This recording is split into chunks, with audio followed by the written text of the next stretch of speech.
Black History Month is about more than just those who are known. It's about a lot of those who are not known. And so I want to begin with the story of a few young men in the state of Alabama.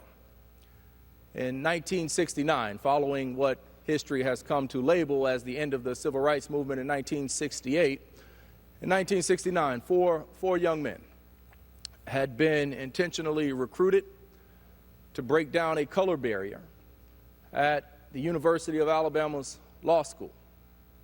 And so 8 young men walked through the doors of University of Alabama's School of Law in the fall of 1969. Among them was a young man named John, a young man named Ronald, a young man named Booker T, and a young man named Michael. And so they walked through the doors as the first African Americans to come into the University of Alabama's law school. And they would all ultimately become lawyers. John England, Booker T. Fort, Ronald Jackson, and Michael Figures. And although when this building was built, there were 0 members who looked like us, there now stand 62. And we know that we have an obligation to stand up and respect that history, because look, Black history is not just for me. It's not just my history.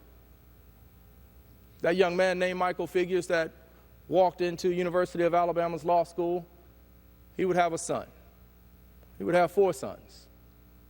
One of them's name is Shomari Figures, and who stands before you today as a member of Congress because of the fights of him and the fights of those known and unknown before him. So Black history is not only my history. Black history is your history, whether you like it or not. It is our history. Black history is American history. Black history is who we are.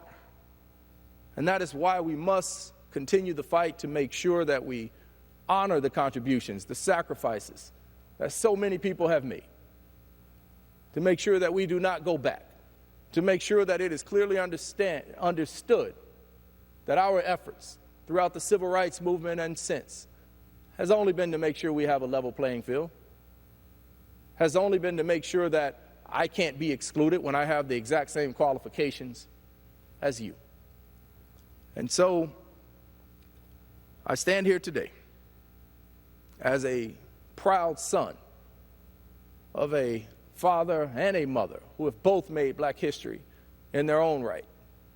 I stand before you here today as the proud grandson of men who set the stage.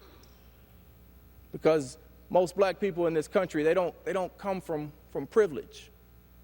I consider myself to be blessed.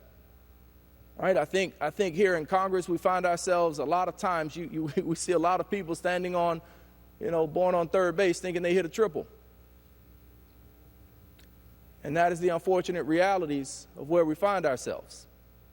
People forgetting where they came from. People forgetting what we went through. People forgetting how we got here in the first place. People forgetting the struggle. People forgetting what we overcame. People forgetting what we could not have and why we fight so hard for what we do have and to be able to maintain it in the future. Well, I don't forget.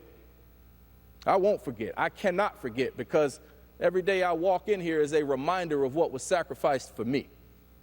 Every day that I have the privilege of calling myself a United States citizen, a United States representative, is a reminder for me of what it took for myself and for people like me to be able to stand here. I know I was born on first base because my grandparents made sacrifices for my father to be able to step up to the plate and swing for the fences.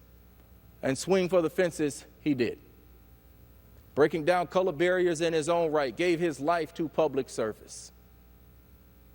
Died one day at a dinner table.